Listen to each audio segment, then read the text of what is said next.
कि मेरा मैं तो रिजल्ट रिजल्ट के बाद मैं 2-3 मिनट तक मैं रो रहा था। ओके। मुझे पता नहीं चल रहा था कि मैं सच में सिलेक्ट हो गया हूँ। फिर मैंने सबसे पहले अपने भैया को ही कॉल किया था क्योंकि वो हमारे मार्गदर्शक रहे हैं। उन्होंने हर समय हमें सपोर्ट किया है, शुरू से लेकर अंत तक, अभी भी सपोर्ट। क्या रणनीति थी आपकी बीपीएससी को लेकर जो कि पहले प्रयास में ही 69 के प्रीलिम्स के एग्जाम में, तब 69 के प्रीलिम्स में यूपीएससी के क्वेश्चन रिपीटेड आए हैं, जो पहले प्रीवियस ईयर में पूछा गया है वो डायरेक्ट रिपीट करके यहाँ पूछा गया। मतलब लेवल बढ़ता जा लेवल रहा है। बढ़ते जा रहा था। इस बात की पूरी संभावना है कि इस बार के जो 69 का जो मेंस होगा उसमें यूपीएससी का प्रीवियस ईयर का क्वेश्चन आएगा। अगर नहीं आया तो यूपीएससी में जिस टाइप 69 का जो मेंस दे रहे हैं उन लोगों के लिए मैं एक दो सलाह होगा कि अभी आपके पास जो 15 तारीख तक अभी आने वाला है, आप दिवाली छठ में घर मत जाइए और आपके पास जो ये बीपीएससी का सिलेबस है उस सिलेबस का एक प्रॉपर आप नोट्स बना लीजिए, क्योंकि वो नोट्स ही मेंस में जो नंबर जो होता है आपका सिलेक्शन डिसाइड करता है और इंटरव्यू का जो मार्क्स होता है वो आपका रैंक डिसाइड करता है। रैंक डिसाइड करता तो आपको मेंस में पूरे फोकस के साथ तैयारी करना है और पूरा जितना एक्स्ट्रा मार्क्स ला सकते हैं वो आपको क्वेश्चन का यूज करना बहुत जरूरी है। जैसे अगर क्वेश्चन पहले आप फ्रेमिंग बना लीजिए, क्वेश्चन का क्या लिखेंगे, है। पहले शुरुआत करते हैं भूमिका से। आपने एक भूमिका बना दिया, उसके बाद जो पूछ रहा है कि जैसे अगर सिलेक्शन होते हैं बस आपका स्ट्रेटजी सही होनी चाहिए। राइट। आस्था में भी 2 मार्क दिया था। आर कुमार सर ने जो गाइडेंस दिया था उसका बहुत उपयोग रहा, क्योंकि आस्था क्या है कि बीपीएससी को बुरी तरह समझता है, कम समय में कम चीजें लिख करके बेहतर मार्क्स लाया जा सकता है और वहां पर जितना भी। हाय एवरीवन, स्वागत है एक नई वीडियो में। अभी मेरे साथ है राजन सर, जिनका बीपीएससी में 312 रैंक के साथ सिलेक्शन हुआ है। तो सर से आज बात करेंगे उनकी जर्नी के बारे में, उनके बुक लिस्ट के बारे में, पूरा डिटेल से बात करेंगे। तो आप बने रहिए वीडियो के अंत तक। तो सर स्वागत है हमारे यूट्यूब चैनल पे आपका। Thank you. तो सर थोड़ा अपने बारे में बताइए, आप कहाँ से हैं और आपका एजुकेशन बैकग्राउंड क्या रहा है। मैं बिहार के सिवान जिले का हूँ ओके सर। और मैंने अपनी प्रारंभिक पढ़ाई गांव के ही सरकारी विद्यालय से किया है। उसके बाद मैंने 12वीं जिला स्कूल छपरा से और ग्रेजुएशन 2020 में इग्नू से प्राप्त किया है और उसके बाद से मैं सिविल सर्विस की तैयारी कर रहा हूँ। तो सिविल सर्विस की प्रिपरेशन आपकी कब से चल रही है। सिविल सर्विस की प्रिपरेशन 2018 में मेरा शुरू हुआ था। उस समय मैं दिल्ली में एक इंस्टीट्यूट में फाउंडेशन कोर्स लिया था जो लगभग मार्च 2020 में समाप्त हुआ था। उसके बाद जैसे ही मार्च 2020 में समाप्त हुआ उसके बाद से मैंने इसके लिए तैयारी करना शुरू कर दिया था और तब से मैं तैयारी कर रहा हूँ और ये मेरा फर्स्ट अटेम्प्ट है बीपीएससी में, उसमें मैं सिलेक्ट हुआ अच्छा, हूँ। आपका पहला प्रयास ये बीपीएससी में हाँ। रहा है, बहुत अच्छा सर। यूपीएससी का आप कोई अटेम्प्ट दिए हैं क्या? यूपीएससी में मैं 2 अटेम्प्ट दे चुका हूँ तो लेकिन उनका क्या रेस्पॉन्स रहा था? मैं पहला जो 2 अटेम्प्ट दिया था उसमें मेरा सिलेक्शन नहीं हुआ ओके। फाइनली। उसके बाद मैंने बीपीएससी की तरफ मूव किया क्योंकि 2020 में मैं जैसे ही ग्रेजुएशन हुआ तो 20 का भी मैं अटेम्प्ट दिया हूँ यूपीएससी का और 2021 का भी अटेम्प्ट दिया मैं, लेकिन दोनों में मैं अंत में जाकर के सीसेट में नहीं हो पाया, मेरा सीसेट निकल नहीं पाया तो मैं सीसेट में फेल हो गया। उसके बाद मैं मुझे लग रहा था कि अब मुझे बीपीएससी की तरफ मूव करना चाहिए क्या लग रहा था आपका सी सेट में, कहाँ आपकी कहाँ कमी रह रही थी आपको? क्योंकि पता रहता है ना कि जो प्रिपरेशन करता है उसको पता रहता है कि मेरी यहाँ कमी रही है इसलिए मेरा सी सेट नहीं निकला है। तो आपको कैसा लग रहा था, आपको कहाँ कमी थी? क्योंकि यूपीएससी है, कभी सीसेट में किसी और सब्जेक्ट से पूछा जाता है, राइट। कभी इस बार देखिएगा 2023 का भी मैं हाँ प्रीलिम्स देखा दिया है। हूँ। इस बार का प्रीलिम्स का जो सीसेट है बहुत टफ है, कैट लेवल का क्वेश्चन पूछे हुए हैं। हम लोग एग्जाम हॉल में क्वेश्चन बना रहे थे, उसका आंसर नहीं आ रहा था जबकि बहुत प्रैक्टिस करके गया हुआ था, तो क्वेश्चन का आंसर नहीं आ रहा था, जो आंसर आ रहा है तो वो ऑप्शन नहीं दिख रहे क्योंकि हम गलत बना ही रहे थे ओके। और अंततः मैं फिर इस बार बाहर हो गया एग्जाम से। तो यूपीएससी का जर्नी बहुत क्रिटिकल है। मैं दिल्ली यूपीएससी करने ही आया था लेकिन अभी तक मैं सक्सेस नहीं हो पाया। अभी प्रयास जारी है, मैं इसको छोड़ूंगा नहीं, जब तक इसमें लगा रहा हूँ तो करूंगा ही। Okay sir. सर जैसे बीपीएससी का रिजल्ट आया था तो उसके बाद आपकी फैमिली में क्या माहौल था, और फैमिली रिश्तेदार रिलेटिव क्या माहौल था? बहुत खुशी का माहौल था। मैंने सबसे पहले अपने भैया को ही कॉल किया था क्योंकि वो हमारे मार्गदर्शक रहे हैं। उन्होंने हर समय हमें सपोर्ट किया है शुरू से लेकर अंत तक, अभी भी सपोर्ट करेंगे, आगे भी जहाँ तक होगा उन्होंने, उनका मेरा वादा है। और उसके बाद उनको मैं कॉल किया, उसके बाद मैंने पापा को कॉल किया था, उसके बाद मैंने अपने दोस्तों को ही बताया था। क्या रिएक्शन था, मतलब क्या बोले जैसे आपने बताया कि मेरा मैं तो रिजल्ट हुआ है? रिजल्ट के बाद मैं 2-3 मिनट तक मैं रो रहा था। ओके। मुझे पता नहीं चल रहा था कि मैं सच में सिलेक्ट हो गया हूँ। फिर मेरे जो मैं यहाँ पर लाइब्रेरी में था, फिर लाइब्रेरी से बाहर निकला था, फिर जो दोस्त दोस्त थे सब पकड़ लिया कि तुम्हारा सिलेक्शन हो गया। तो मैं कुछ समझ नहीं पा रहा था कि सच में मैं सिलेक्ट हो गया, ये हो गया। फिर मैंने अपने घर पर पूरा बताया, उसके बाद मैं थोड़ी देर इधर हुआ तो फिर मेरे दोस्तों ने नहीं गया और जा करके माला वाला खरीद और फिर लेके आए, मुझे मिठाई उठाई खिलाया। ओके। फिर उसके बाद लगा कि चलो भाई कुछ कर लिया है। कुछ मुकाम मिला है, हाँ, कुछ कुछ तो मुकाम मिला है। कहीं अभी ना कहीं तो लिस्ट अंतिम में जर्नी आएगा ना। नहीं मिला हाँ। है, अभी अंतिम जर्नी मेरा आईएएस बनना है। बिल्कुल सर, आई होप वो मैं वो भी आपका सपना पूरा हो जल्दी। तो सर क्या रणनीति थी आपकी बीपीएससी को लेकर जो कि पहले प्रयास में ही मैं आपका 2020 तक, जैसे मेरा ये खत्म हुआ तो मैं 2 अटेम्प्ट लगातार यूपीएससी दिया। यूपीएससी के जर्नी के दौरान मुझे तैयारी बहुत अच्छे से हो गया था क्योंकि आपको पता होगा यूपीएससी का सिलेबस बहुत बड़ा है और उसको मैं बहुत अच्छे से पढ़ा हूँ। तो यूपीएससी की तैयारी के दौरान मेरा जो है पूरा सिलेबस ठीक हो गया था और मेरा नॉलेज गाढ़ा हो गया था। जब मैं बीपीएससी की तरफ मूव किया, क्योंकि 2 बार जब नहीं हुआ तो बीपीएससी की तरफ मूव किया, ओके। तो उसमें मुझे टाइम मिला था। तो मैं प्रीलिम्स के लिए, क्योंकि अगर देखेंगे 67 का, तो इसका एग्जाम का डेट लगातार धीरे धीरे बहुत बढ़ रहा था हाँ बार बार। हाँ। तो उस दौरान मेरा तैयारी इतना हो गया था कि मैं निकाल दिया। पहला जो एग्जाम हुआ था जिसमें पेपर लीक हो गया, उसमें भी मेरे 116 अंक थे जिसके हुआ, लेकिन वो पेपर लीक हो गया। फिर जब दोबारा हुआ उसमें भी मैं उसमें फाइनली सेलेक्ट किया। उसके बाद जैसे टाइम ही मिलता रहा। टाइम मिलते रहा, तो प्रीलिम्स जब वो मेरा हो गया, तो फिर मैंने यूपीएससी को स्किप कर दिया, मैं दिया नहीं उस हाँ। साल का। और पूरा मैं बीपीएससी पर ही फोकस हो गया था कि इस बार मुझे हर हाल में निकालना है। और मैंने कई तरह से जितना टॉपर्स की कॉपी होते हैं वो लिया। आस्था में और एडिटोरिया में मैं टेस्ट सीरीज ज्वाइन किया था, वहाँ पर मैं दोनों जगह टेस्ट दिया। इसके अलावा अगर देखें तो जितना भी टॉपर्स का नोट्स होते हैं, मैं खुद का अपना स्ट्रेटजी बनाया था कि कैसे मुझे निकालना है। बीपीएससी का जो सिलेबस दिया गया है, वर्णित किया है, उस सिलेबस बहुत इंपॉर्टेंट है। इस सिलेबस में जो जो चीजें वर्णित गई की गई, हर एक चीज पर आपका प्रॉपर नोट्स होना चाहिए, तभी आप उसको निकाल सकते हैं। क्योंकि अगर आप देखेंगे तो बीपीएससी में जो प्रीलिम्स का रिजल्ट आता है और फाइनल जो मेंस का एग्जाम होता है, दोनों के बीच में गैप लगभग 20 दिन का गैप होता है। अभी इस बार 24 दिन का गैप है। उस गैप में आप मेंस की तैयारी नहीं कर पाएंगे जब तक कि आपके पास पहले से नोट्स तैयार नहीं है। पहले से तैयार और किए नहीं अभी है। जो बीपीएससी का एग्जाम हो रहा है, बीपीएससी यूपीएससी को फॉलो कर रही है। अगर इस पे देखेंगे 69 के प्रीलिम्स के एग्जाम में, तब 69 के प्रीलिम्स में यूपीएससी के क्वेश्चन रिपीटेड आए हैं। जो पहले प्रीवियस ईयर में पूछा गया है वो डायरेक्ट रिपीट करके यहाँ पूछा गया। मतलब लेवल बढ़ता जा रहा लेवल है। बढ़ते जा रहा था। इस बात की पूरी संभावना है कि इस बार के जो 69 का जो मेंस होगा, उसमें यूपीएससी का प्रीवियस ईयर का क्वेश्चन आएगा। अगर नहीं आया तो यूपीएससी में जिस टाइप से सवाल पूछे जा रहे हैं उसी उस तरह टाइप से का आएंगे। पूछा जाए। क्योंकि 68 का भी क्वेश्चन उस टाइप के आ चुके हैं। इसलिए मेरा ही सलाह होगा कि जो लोग 69 दे रहे हैं या 70 की जो तैयारी कर रहे हैं, अभी 70 का फॉर्म ही नहीं हाँ, आया, 70 का तो नोटिफिकेशन। 69 का जो लोग मेंस दे रहे हैं उन लोगों के लिए मैं एक दो सलाह होगा कि अभी आपके पास जो 15 तारीख तक अभी आने वाला है, आप दिवाली छठ में घर मत जाइए। और आपके पास जो ये बीपीएससी का सिलेबस है, उस सिलेबस का एक प्रॉपर आप नोट्स बना लीजिए, क्योंकि वो नोट्स ही आपको हाँ सर, सिलेक्शन दिलवाएगा। ठीक है। और जैसे ही आपका वो कंप्लीट हो जाता है, तो उसके बाद आप इस पे फोकस कीजिए, कहीं टेस्ट सीरीज ज्वाइन कीजिए जैसे ही रिजल्ट आ जाता है। और उसके बाद जो टेस्ट दे रहे थे, केवल अपना कॉपी नहीं देखना है, जितना लोग लिख रहे हैं उसमें से दोस्तों का भी कॉपी चाहे कोचिंग वाले उपलब्ध करवा देते हैं, जो पहले से सिलेक्ट हो गए, जैसे हम लोगों का कॉपी है, वो सब देख करके आपको जितना सीख सकते हैं उतना सीखिए। सीखिए। मतलब ये कहा जाता है ना कि अगर प्रीलिम्स हो गया तो जितना हाथ पांव मारना है मार लीजिए, मार लीजिए कहीं। सिलेक्शन लेना है बस जैसे लेना है। और अगर मेंस हो जाता है तो फिर आपको जी जान लगा देना है इंटरव्यू को। जितना जगह हम मौका देंगे उतना ही फायदा होगा। और अंतिम सफलता के बाद तो हर कोई आपके साथ वो रहता है। सब एकदम साथ हो जाते हैं। तो सर क्या प्रोसेस था, मतलब स्ट्रेटजी क्या थी आपकी मेंस को लेकर? मेंस के लिए स्ट्रेटजी मेरा यही था कि मैंने यूपीएससी के लिए बहुत सारे आंसर लिख चुके थे, मैं उसके लिए प्रॉपर आंसरिंग किया ओके। हूँ। तो उसके बाद जैसे था कि मैंने प्रॉपर उसका नोट्स बनाया था। इसमें बुक्स अगर पूछेंगे तो एक इनमें बिहार समग्र का किताब आती है केबीसी नैनो का, उसमें प्रॉपर तरीके से वर्णित किया गया है। वहां से आप चीजें उठा लीजिए, वहां से उठा लीजिए। उसके बाद जो पहले से जो क्वेश्चन लिखे हुए हैं वहां से सिलेबस निकाल दीजिए। और बीपीएससी में जो सिलेबस में वर्णित है ये चीजें, जैसे अगर ये अगर करंट अफेयर के बारे में देखें या अगर प्रस्तावना के बारे में देखें, तो विजन 365 का जो मटेरियल है वो बहुत इंपॉर्टेंट है। अगर विजन का पढ़ के लोग यूपीएससी निकाल सकते हैं, तो मैं उसको पढ़ के बीपीएससी भी निकाल सकता हूँ। इस चीजों को आपको वर्णित देखना पड़ेगा, क्योंकि वहां से जो चीजें हैं कैसे उसको आप डिसाइड करें, मतलब उसमें 360 में कैसे डिसाइड करें ये बीपीएससी के लिए इम्पोर्टेंट है? उसमें तीन चार चीजें हैं। जैसे साइंस डे का सिलेबस है, ये आपको पॉलिटी पढ़ना पड़ेगा, इसमें आईआर का पढ़ना पड़ेगा।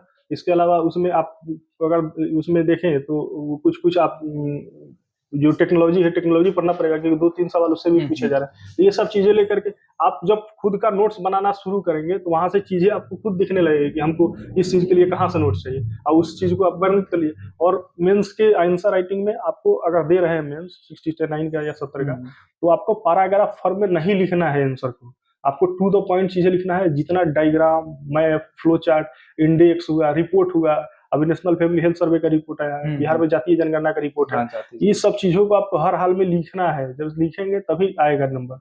अगर आप पैराग्राफ फॉर्म में लिखना शुरू करेंगे तो आपका सिलेक्शन नहीं होगा, क्योंकि जो पैराग्राफ फॉर्म में लिख रहे हैं उनका जाके लास्ट में क्वेश्चन छूट जाता है। आपको क्वेश्चन नहीं, टाइमिंग ज़्यादा लग जाता टाइमिंग है लग इधर। जाता है, आपको क्वेश्चन नहीं छोड़ देना है। फ्लो और साइड एक, के साथ-साथ लेना है। हाँ, और एक चीज मैं बोलूंगा कि आप अगर दे रहे हैं तो कोशिश कीजिएगा हर हाल में आपको दोनों डीआई सही करना है, स्टेटिक। क्योंकि इस बार के 67 में बहुत सारे लोगों का एक डीआई गलत हो गया था। और अगर एक आपका डीआई गलत हो गया तो आप मान के चलिएगा कि एग्जाम से बाहर हो जाएंगे।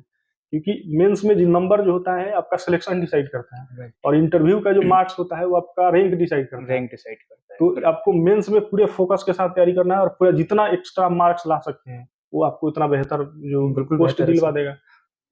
तो शुरुआत जो क्वेश्चन की शुरुआत करते हैं मेंस में, तो उसमें जो कोटेशन आती है कोटेशन का यूज करना जरूरी है क्या? कोटेशन का यूज करना बहुत जरूरी है। जैसे अगर क्वेश्चन पहले आप फ्रेमिंग बना लीजिए क्वेश्चन का, ये क्या लिखें, पहले शुरुआत करते हैं भूमिका से, तो आपने एक भूमिका बना दिया, उसके बाद जो पूछ रहा है कि जैसे अगर देखें 67 में क्वाड का एक क्वेश्चन आया था, तो पहले आप क्वाड लिख दिए, मैं एग्जांपल देकर समझा रहा हूँ कि क्वाड देख लीजिए क्वाड क्या है, तो 4 देशों का एक लोकतांत्रिक देशों का एक समूह है, इस टाइप के लिख दीजिए। उसके बाद उसमें टू द पॉइंट लिखा था कि इसके गठन का उद्देश्य क्या था, इसका प्रभाव क्या है, भारत पर इसका क्या असर पड़ेगा, और हिंद महासागर के क्षेत्र में इसकी क्या स्थिति है, इससे आप प्रभाव पूरा, तो फिर प्रभाव लिखिए, फिर वैसे बुलेट पॉइंट बना करके चारों साइड पे गोल गोल बनाकर उसको लिखना शुरू किए। कम समय में कम चीजें लिख करके बेहतर मार्क्स लाया जा सकता है। लाया जा सकता और वहां पर जितना भी रिपोर्ट लगा सकते हैं, जैसे अगर कोई रिपोर्ट है कि हिंद महासागर में जो इंडियन जो इंडो पैसिफिक का रीजन है, उसमें चाइना का इन्फ्लुएंस बढ़ रहा है, तो चाइना का इन्फ्लुएंस बढ़ रहा है, तो उसका भारत के सामरिक हितों पर क्या प्रभाव पड़ेगा, इसको आपको लिखना है। इसी के लिए देखेंगे तो अभी G20 का बैठक हुआ, चाइना का प्रभाव को कमजोर करने के लिए ही यहाँ पर हमने एक कॉरिडोर को शुरू किया है।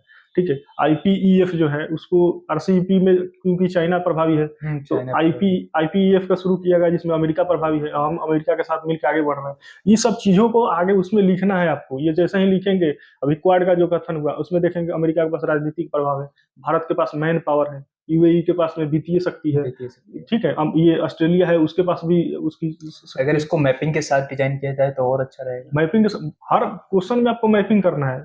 अगर वर्ल्ड का मैप बना सकते हैं, वर्ल्ड का मैप बनाइए, नहीं बना सकते तो तुरंत छोटा पेज वैसे कीजिए और इंडिया का मैप बना के वहां पर लोकेट कर दिए कि ये चीज है यहाँ पर। उसका केवल मैप पर 2 नंबर मिलते हैं, और 2 नंबर आपका बहुत चीज डिसाइड करता है। एक एक नंबर पर बहुत सारे रैंक ऊपर नीचे 10 रैंक का आसपास 10-12 एक नंबर पे 10-12 रैंक का अंतर आ रहा है। तो सर यहीं पे बात किया जाए तो मॉक टेस्ट लगाना कितना जरूरी है, और जगह जगह अब तो कई संस्थानों पर देखता हूँ कि राइटिंग आंसर राइटिंग कराई जाती है, तो वो कितना रोल निभाती है? बीपीएससी के में हो या यूपीएससी में हो, आंसर राइटिंग बहुत इंपॉर्टेंट है, क्योंकि जितना आप बेस्ट लिखेंगे उतना आपको मेंस में मार्क्स आएगा, क्योंकि प्रीलिम्स का मेंस का जो नंबर होता है वो काउंट होना नहीं है, और मेंस के मार्क्स ही आपको रिजल्ट डिसाइड करता है। तो मेंस में आपको जितना अगर बेहतर परफॉर्म करना है तो उसके लिए आपको प्रैक्टिस करना पड़ेगा। और जो मेंस हम लोग लिखते हैं जब, तो उस मेंस के साथ साथ प्रीलिम्स का भी तैयारी होता है।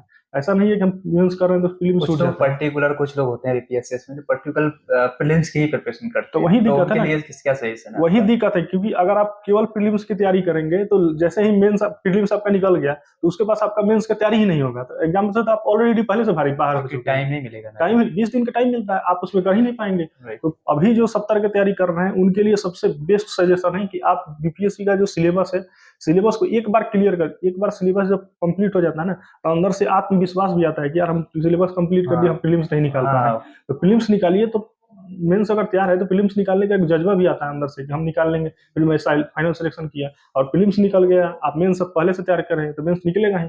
अगर आत्मविश्वास है और लोगों को गाइडेंस मिलेगा तो होगा, और फिर फाइनल सिलेक्शन लीजिए। राइट, तो आपका क्या स्रोत था प्रिपरेशन के दौरान? यूट्यूब, वेबसाइट, या फिर अन्य कोचिंग? यूट्यूब का मैं सहारा लिया हूँ, संसद टीवी है, इसका बिहार में हो चाहे यूपीएससी में हो, इसका बहुत इंपॉर्टेंट है। संसद टीवी में जो डिबेट होता है वहां पर मतलब बहुत से बुलेट पॉइंट आते हैं, जिसको आप अगर चाहें तो उसको लिख सकते हैं। या यूट्यूब पर तो बहुत सारे जो जो लोग सेलेक्ट हो गए हैं वो अपना स्ट्रेटजी शेयर करते हैं, उसमें बहुत सारे लोगों का स्ट्रेटजी आपको शेयर नहीं, मतलब वो फॉलो नहीं करना है। उसमें अगर टू द पॉइंट किसी को अगर चाहे देखते हैं कि आपके मतलब चीजें से मिल रहा है तो उसको आप एडॉप्ट कीजिए, अगर नहीं लग रहा है उसको स्किप कर दीजिए। ज्यादा आप लोगों को फॉलो नहीं करना है। और जो अगर देखिएगा सब 4-5 लोगों का अगर देखिएगा तो उसमें कॉमन निकल के एक ही चीज आता है कि पढ़ना पड़ेगा, और ये चीजें पढ़ना पड़ेगा, तो वही चीज आपको भी पढ़ना है। सिलेक्शन होते हैं, बस आपका स्ट्रेटजी सही होनी चाहिए। राइट, तो सिर्फ यही बात करें। और 69 के लिए एक बात मैं बोलूंगा कि अभी जो 69 का एग्जाम हो रहा है तो उसमें एसए का पेपर है, ठीक है, तो ये अभी आपके पास टाइम नहीं है, तो एसए के लिए आप क्या कीजिए कि यूपीएससी में जो लोग क्वेश्चन लिख चुके हैं, जैसे रवि सिहाग का कॉपी है, दिव्या मैम का कॉपी है, या अदर लोग हैं, वेबसाइट पर अलग अलग कोचिंग के उपलब्ध है, आप वहां से उठाइए और वहां देखिए कि वो लोग कैसे लिखते हैं। उन लोगों का मैक्सिमम मार्क्स है ऐसे में, और वहां से अगर आप थोड़ा बहुत फॉलो कर लेंगे, वही ऐसे लिखना है बीपीएससी में भी, तो वो लोग अगर वो सब लिख के अगर यूपीएससी क्रॉस कर सकते हैं तो यार हम लोग तो बीपीएससी पास कर ही सकते हैं। बिल्कुल कर सकते हैं। तो ये चीजें बहुत इंपॉर्टेंट है, क्योंकि कॉपी करना करना है कॉपी, क्योंकि इतना कम समय में हम तैयारी नहीं कर पाएंगे। और अगर सोचेंगे कि हम बहुत चीजें बैठ के पढ़ लें तो उस समय आप बाहर हो जाएंगे, क्योंकि पढ़ने का आपके पास टाइम ही नहीं है। लिमिटेड चीजें पढ़ के निकाला जा सकता है, लेकिन मैक्सिमम चीजें पढ़ के नहीं निकाल पाएंगे, क्योंकि उसमें आदमी कंफ्यूज होता है कि हम लिखे क्या, ये भी चीज हमको पता है, ये भी चीज पता है, ये भी चीजें पता है, जो एग्जाम पूछ रहा है वही नहीं लिख रहे हैं, कुछ और लिख रहे हैं। फाइनल से बाहर कर देगा एग्जाम से। लिस्ट से बाहर हो जाएंगे। तो सर यहीं पे हम बात करते हैं इंटरव्यू सेशन को लेकर। जी सर। तो इंटरव्यू सेशन किस तरीके से रहा, आपने कहाँ मौका दिया, और जब आयोग में गए तो वहाँ पर क्या डिफरेंस दिखा जहाँ और संस्थानों पर मौका मैं इंटरव्यू 10 मॉक दिया था बाहर बाहर अलग अलग कोचिंगों में, दिया? जहाँ भी, क्योंकि मेंस हो जाता है तो आदमी चाहता है कि बार हाँ, जितना जितना कर सक प्रैक्टिस हो जाए। प्रैक्टिस हो उतना हम निखार ला सकते हैं। तो मैं आस्था में भी 2 मॉक दिया था। आर कुमार सर ने जो गाइडेंस दिया था उसका बहुत उपयोग रहा, क्योंकि आस्था क्या है कि बीपीएससी को पूरी तरह समझता है। बिल्कुल। और यहाँ पर जो अलग कोचिंगों में मैं जो इंटरव्यू दिया हूँ, इन लोगों का क्या है कि मतलब उनकी महंगाई नहीं कर रहा नहीं, हूँ, उनका बहुत योगदान रहा है, लेकिन वो लोग यूपीएससी बेस्ट करवाते हैं। और बीपीएससी का जो इंटरव्यू होता है और ये जो यहाँ जो इंटरव्यू होता है उसमें अंतर आता है। ठीक ओके। है, तो ये लोग क्या कहते हैं कि यूपीएससी में वो बात करते हैं कि पूरी तरह से कि आप बताइए कि इसमें ऐसा क्या क्या आपका क्या व्यू है। बीपीएससी में अभी जो हम लोगों का इंटरव्यू हुआ उसमें दोनों चीजें हुआ। तो यूपीएससी में जो अदर जगह मैं इंटरव्यू दिया वहां से मुझे सोचने का एक तरीका मिल गया कि हम, जैसे हमसे अगर देखेंगे तो मेरा 13 तारीख को सेकंड शिफ्ट में नवल किशोर सर का बोर्ड था। उसमें उसमें हम जब गए थे एग्जाम देने, उसमें इंटरव्यू देने, तो उसमें हमसे वो इंडिया और कनाडा का जो बीच में जो संबंध चल रहा है उसमें उन्होंने बड़ी डिटेल से बात किया था। तो ये चीजें हम यूपीएससी में अगर तैयारी किए हैं तो उसका हमें बहुत वो फायदा मिला था। मैं तो उसको पूरा डिटेल में एक्सप्लेन किया था। फिर वो हमसे इंडिया और जो मालदीव का मुद्दा चल रहा है उस पर उन्होंने बात किया था, उसको मैं पूरा डिटेल में एक्सप्लेन किया, क्योंकि ये सब जो चीजें है ना ये सब हम लोगों के हाँ, ये सब इंटरनेशनल हाथ में है, रिलेशंस के क्योंकि बारे हम में। लोग पढ़े हुए हैं ना, इसमें आएंगे तो फिर हम लोग दे सकते हैं। उसके बाद बोर्ड मेंबर जो है थे वो जो सेकंड सर थे, उन्होंने फैक्चुअल सवाल बहुत सारे पूछना शुरू किया, तो मैंने बाद में सॉरी सॉरी बोलते हुए निकल गया। फिर बाद में उन्होंने जो सवाल पूछा हिंदी साहित्य से पूछे थे, तो हिंदी साहित्य को मैं बहुत अच्छे से एक्सप्लेन किया था। तो मुझे अभी तो रिजल्ट मार्क्स नहीं आया है, कितना आया है, मुझे लगता है कि अच्छे मार्क्स आए होंगे। बीपीएससी इंटरव्यू में क्या चेक करना चाहता है, क्योंकि आप वहां से गुजर के आए हैं, तो स्पेशली क्या देखना चाहती है वो इंटरव्यू में? बीपीएससी इंटरव्यू तो केवल पर्सनालिटी का टेस्ट है, वहां पर नॉलेज का टेस्ट नहीं है। तो आपको बस चीजें थोड़ी बहुत पता होनी चाहिए, क्योंकि आप मेंस निकाले हैं तो ऑलरेडी आपके पास नॉलेज है। और आपको बस पर्सनालिटी पर काम करना है कि हम किससे बात कर रहे हैं और किस दायरे में बात कर रहे हैं और कैसे बात करना है। क्योंकि हमारी जो दोस्तों के बीच में बात होती है और जो एक इंटरव्यूअर के बीच में बात हाँ, होती है, वो अलग। दोनों में गैप होता है। और इस चीज को अगर आप प्रशासनिक क्षेत्र में जान जा रहे हैं तो आपको इतना चीज पता होनी चाहिए कि हम किसके साथ कैसे बात करते हैं। वहां पर एक बात होती है तो वहां पर एक मतलब वो होता है कि हम उनके अंडर में है, वो हमको मेरे डिसाइड करेंगे कि हमारा रिजल्ट होगा कि नहीं। तो उसमें आपको पूरी तरह से सतर्क रहना पड़ेगा कि हम क्या चीजें बोल रहे हैं, कैसे उसमें अंदर प्रवेश कर रहे हैं। उनका निगेटिव, क्योंकि उसमें बड़ी दबाव होता है। एग्जाम हॉल पे जैसे ही गेट खुलता है उस समय और हाँ, उस प्रेशर समय बढ़ थोड़ा जाता है प्रेशर आई हो कि जाता क्या बोलेंगे क्या करेंगे। लेकिन वो लोग जैसे ही इंटरव्यू में प्रवेश कीजिएगा वो लोग बहुत कूल कर देते हैं। मैं भी इंटरव्यू देने गया था तो वो पूछ रही थी, मैम थी, पूछ रही थी खाना वाना खाए हो कि नहीं हो, कब से आए हो, क्या कर रहे हो, पूरा उन्होंने पूरा कूल किया। उसके बाद उन्होंने फिर पूछना पूछा, बहुत अच्छा इंटरव्यू रहा। है। तो बाहर में जो इंटरव्यू होता है ना और अंदर में जो इंटरव्यू, बहुत अंतर होता है। बाहर में लोग जो इंटरव्यू देते हैं वो लोग दबाव बना देते हैं कि बहुत चीज ये पढ़ लो वो पढ़ लो वो पढ़ लो। अंदर में जो इंटरव्यू देते हैं वो बहुत नॉर्मल चीजें होता है। उतना घबराना नहीं है, आराम से जाइए। ओके सर, तो लास्ट में बीपीएससी 69 और 70 वालों के लिए क्या आपका वो रहेगा? 69 के लिए मेरा एक संदेश होगा कि आप डीआई का प्रैक्टिस कीजिए। डीआई आपको हर हाल में सही करना है, गलत नहीं करना है। गलत करेंगे एग्जाम से बाहर हो जाएंगे आप, ये एक चीज ध्यान रखिएगा। और 17 वाले और आप 69 वाले के लिए है कि आप प्रैक्टिस कीजिए, क्योंकि आपके पास टाइम नहीं है। खुद का नोट्स बनाइए, प्रैक्टिस कीजिए ज्यादा से ज्यादा। और जो लोग पहले से लिख चुके हैं या आपके दोस्त जो साथ में टेस्ट दे रहे हैं उनका भी कॉपी का बार बार अवलोकन करिए, पढ़िए, वहाँ देखिए कि वो अलग क्या पॉइंट डाले हैं जिसके कारण उनका नंबर बढ़ रहा है। अगर बढ़ रहा है तो उसको कॉपी कीजिए, अभी समय है जो जितना कॉपी कर सकते हैं उतना कर लीजिए, छोड़ना नहीं है। और उसके बाद जो 70 का तैयारी कर रहे हैं उनके लिए मेरा एक सलाह होगा कि अभी आप मेंस की तैयारी कर लीजिए। जैसे ही मेंस का एक नोट्स बना लीजिए, उसमें कितना नहीं, 1 महीने का समय लगता है। 1 महीना में आपका प्रॉपर नोट्स बन जाएगा। जैसे ही नोट्स आपका बन रहा है बन जाएगा, उसके बाद आप फिर प्रीलिम्स पर आ जाइएगा, प्रीलिम्स का तैयारी कर लीजिएगा, हो जाएगा। Okay sir. प्रीलिम्स के लिए आप एडिटोरिया का करंट अफेयर फॉलो कर सकते हैं, इसके अलावा कुछ नहीं, एडिटोरिया पर्याप्त है निकालने के लिए। तो करंट अफेयर क्या, करंट अफेयर कुछ पीटी करिए। के लिए करंट अफेयर एक तो आपको मैं बता रहा हूँ कि यूपीएससी को आप फॉलो कर रहे हैं तो विजन आईएएस का 365 पढ़ लीजिए। विजन आईएएस का मंथली मैगजीन अगर पढ़ रहे हैं तो वो काम आते हैं। और मेंस के लिए पीटी 365 के अलावा कहीं नहीं जाना है, कि अगर पीटी आप निकाले हैं तो पीटी में आपके पास फैक्ट है पहले से। एडिटोरिया पीटी के लिए ठीक है और मेंस के लिए 365 है। उसके अलावा आपको एक्स्ट्रा कुछ नहीं पढ़ना है, उतना पर्याप्त है। मैं उतना ही किया, उसके अलावा मैं नहीं पढ़ा। इसके साथ साथ शॉर्ट्स नोट भी बनाने जरूरी है क्या? करंट अफेयर के साथ साथ बनाते हुए शॉर्ट्स नोट, या फिर अदर सब्जेक्ट के शॉर्ट्स नोट?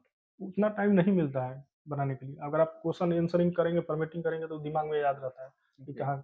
शॉर्ट नोट्स बनाने से अच्छा है कि उसको दिमाग में रखिए कि कौन चीज़ को कहाँ ऐड करते हैं, कर सकते हैं, वो ज़्यादा इंपॉर्टेंट है। ओके सर, तो बहुत-बहुत धन्यवाद आपका, अपना थैंक यू। कीमती टाइम दिया। तो थैंक आई होप गाइस आपको वीडियो पसंद आई होगी। अगर आपका कोई और क्वेश्चन या कोई डाउट है तो आप कमेंट बॉक्स में बता सकते हैं। और इसी के साथ थैंक यू, धन्यवाद, बाय।